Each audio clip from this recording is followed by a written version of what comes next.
afternoon, sir. Good afternoon to all. This is Shivansh Tripathi. Today I am going to teach you about the history of sports. क्या बोले? शिवांशी तिवारी आगे क्या बोले? Shivansh Tripathi, and today I am going to teach you all about the history of sports psychology. एक minute ऊपर फिर से आओ, पिछले स्लाइड फिर से आओ, पिछले स्लाइड में आ जाओ। तुम क्या लिखो सबसे पहले? सर वो स्पोर्ट्स थोड़ा सा गैप हो गया वहाँ पे। साइकोलॉजी लिख लो डिपार्टमेंट ऑफ साइकोलॉजी। सर नहीं सर, स्पोर्ट्स वो थोड़ा सा मैं हो गया था सर। सर वो लिखा था लेकिन वो कीबोर्ड में कर रहे थे, वो साइकोलॉजी, वो स्पोर्ट्स हट गया, साइकोलॉजी हो गया सर। स्पोर्ट्स साइकोलॉजी अच्छा, ऑटोमेटिक ले लिया वो। हाँ सर, वो साइकोलॉजी ले लिया स्पोर्ट्स। मुझे पता था सर ये है, लेकिन यहाँ पर ठीक है, ठीक है।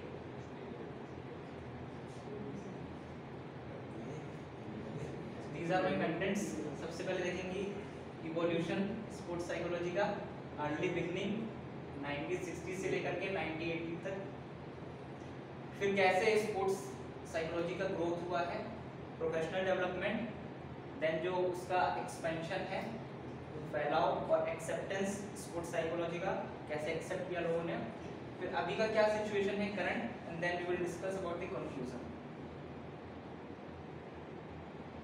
सो इवोल्यूशन इन इंडिया, कैसे इवोल्यूशन हुआ स्पोर्ट्स साइकोलॉजी का। So sports psychology in India has witness significant growth and evolution over the years.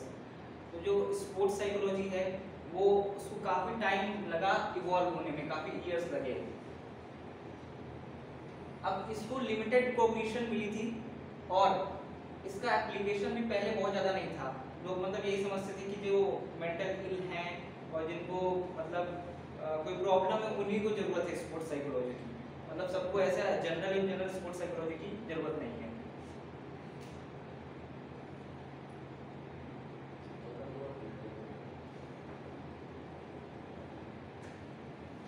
In the early stage, sports psychology in India was primarily focused on the mental toughness and motivation of sport athletes.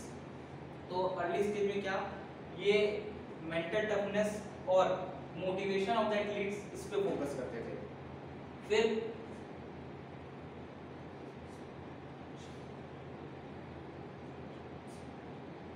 फिर इसमें बताया गया कि psychology, sports psychology में कि mental training का एक बहुत ही इंपॉर्टेंट रोल है, जो कि लोगों ने समझा कि बहुत सारे बेनिफिट्स हैं मेंटल ट्रेनिंग के स्पोर्ट्स साइकोलॉजी में।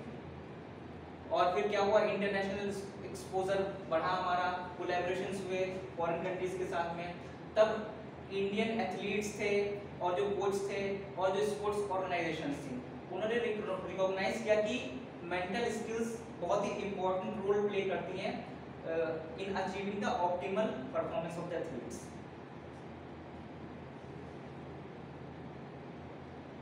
ये अर्ली बिगिनिंग्स देखेंगे 1960 से लेकर के 1980 के बीच में क्या क्या हुआ है स्पोर्ट्स साइकोलॉजी के रिगार्डिंग। तो 1960s की बात है, कई सारे हमने फॉरेन के जर्नल्स पढ़े, ठीक है, स्पोर्ट्स साइकोलॉजी इन मेडिकल, फिजिकल एजुकेशन, साइकोलॉजी, इनके सबके जर्नल्स पढ़े। तो वहां से क्या हुआ, एक स्पार्क आ गया हमारे अंदर, एक स्पार्क आ गया, समझ लो कि एक वहां से एक बिगिनिंग हो गई हमारी स्पोर्ट्स साइकोलॉजी की। देन इन 1970 में the Indian association of sports medicine was formed, IASM का फॉर्मेशन हुआ और इसको कहा जाता है कि this is the beginning of the Indian sports science movement. यहाँ से हमारी इंडियन साइंस स्पोर्ट्स मूवमेंट की बिगिनिंग हो गई स्पोर्ट्स मेडिसिन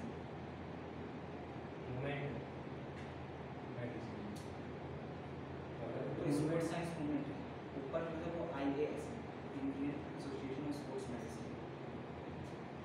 फिर ये 1977 ये जो IASM था, जो हमने पहले पढ़ा IASM, उसके कुछ डेलीगेट्स पर्सन थे, उन्होंने मिलकर के क्या बनाया, Indian association of sports psychology बनाई। देन 1984 में आप सभी लोग जानते हैं कि स्पोर्ट्स अथॉरिटी ऑफ इंडिया ये एस्टैब्लिश्ड हुई और इसका एक बहुत ही इंपॉर्टेंट रोल था स्पोर्ट्स साइकोलॉजी को प्रमोट करना through the workshops and mental conditioning programmes. Next, formalization and academic growth की कैसे ग्रोथ हुई 1990s में स्पोर्ट्स साइकोलॉजी की यूनिवर्सिटी प्रोग्राम्स। एक आप पढ़ो ना। ठीक।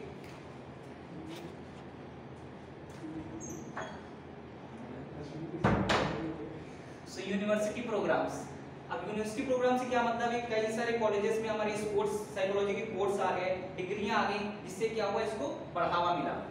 इन Indian universities begin offering courses and degrees in sports psychology which contributed to the field of formalisation.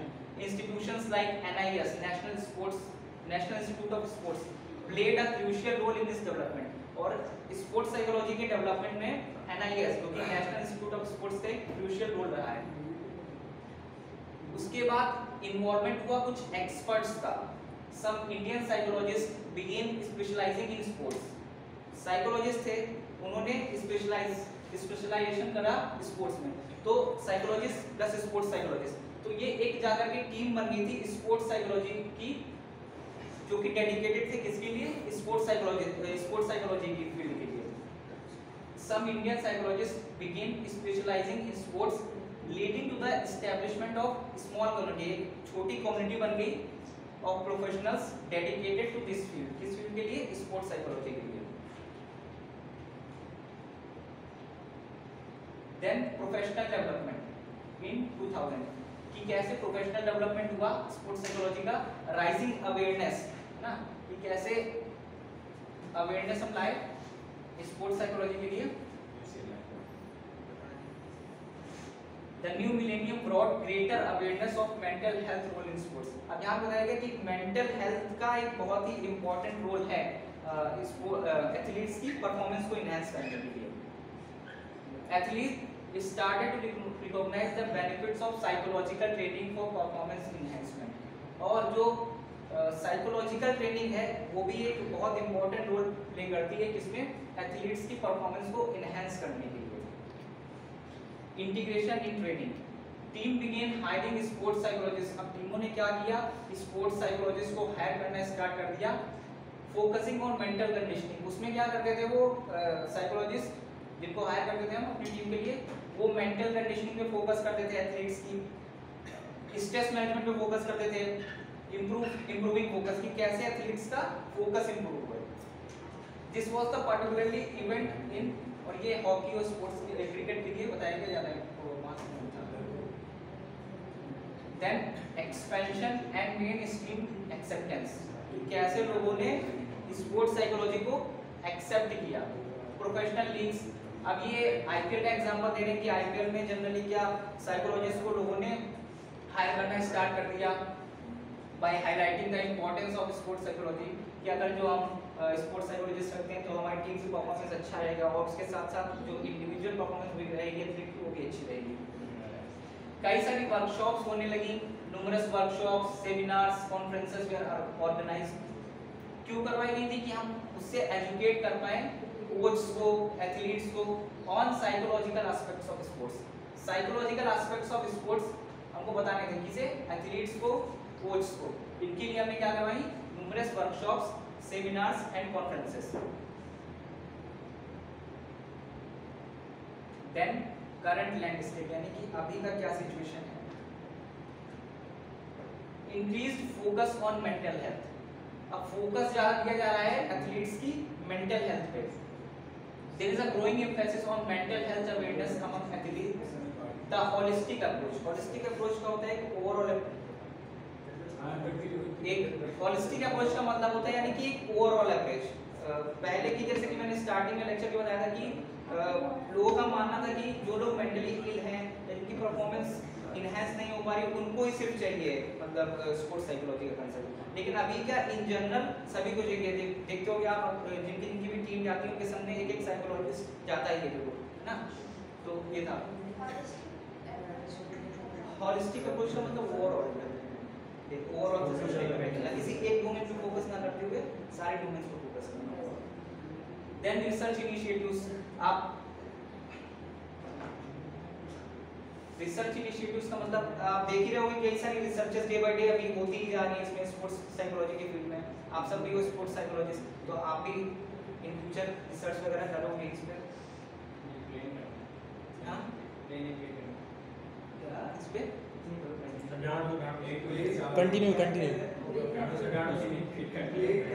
और चैलेंजेस, हमारे लिए चैलेंजेस क्या क्या आ रहे हैं। देखो कि आप जो भी एजुकेटेड लोग हैं, है ना, वो तो इसका इम्पोर्टेंस समझ पा रहे हैं स्पोर्ट साइकोलॉजी का, लेकिन जो पिछड़े बैकग्राउंड के हैं ना, तो वो इसका इम्पोर्टेंस नहीं समझ पा रहे हैं, या वहाँ तक कि भी ये स्पोर्ट्स साइकोलॉजी का कंसेप्ट नहीं पहुँच पा रहा है।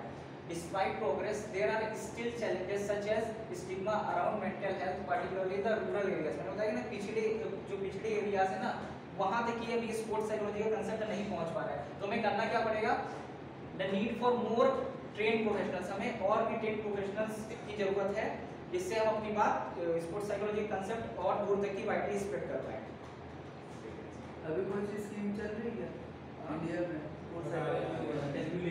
क्या अभी कोई सी स्कीम चल रही है इंडिया में? चल रही है? नहीं, कोर्सेज वगैरह चल रहे हैं ना। स्कीम स्पोर्ट्स साइकोलॉजी को प्रमोट करने के लिए।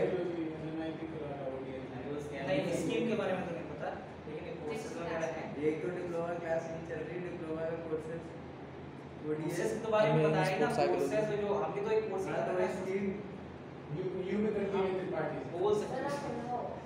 अरे मजाक कर रहा हूँ तो क्लास से बाहर निकाल दे प्रोफेसर को। कंटिन्यू बाय करते हैं।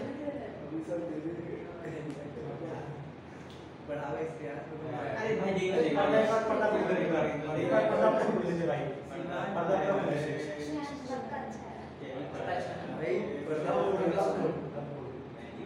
करंट लैंड इसके मैंने पढ़ा दिया, उसके बाद लास्ट में देख लेते हैं अरे ओए खत्म हो गई थी ना। conclusion. So the history of sports psychology in India reflects a gradual evolution from initial academic interest to a more integrated and recognized field within sports. तो मैंने बताया कि धीरे-धीरे gradually करते हुए स्पोर्ट्स साइकोलॉजी का कंसेप्ट आया, और अभी भी क्या हो रहा है कि जैसे कि मैंने बताया और ट्रेन प्रोफेशनल्स की जरूरत है, तो ये और भी ऊपर तक ही जाएगा, है ना, और भी फैलाव इसका होगा स्पोर्ट्स साइकोलॉजी का। With ongoing developments and increased awareness, sports psychology is becoming essential aspect of athlete training. अब जैसे कि मैंने कहा था कि स्टार्टिंग में क्या होता था कि सबको जरूरत नहीं है, जो इमोशनली मतलब थोड़ा स्टेबल नहीं है उनको इसकी जरूरत है, लेकिन अभी क्या ये बोल रहे हैं कि essential aspect of athlete training, ये एसेंशियल हो गया एथलीट ट्रेनिंग के लिए एंड परफॉर्मेंस एनहांसमेंट, ठीक है ना। तो ये एसेंशियल एस्पेक्ट हो गया एथलीट की ट्रेनिंग के लिए और परफॉर्मेंस को बढ़ाने के लिए, यानी इन जनरल सबको स्पोर्ट्स साइकोलॉजी की जरूरत है।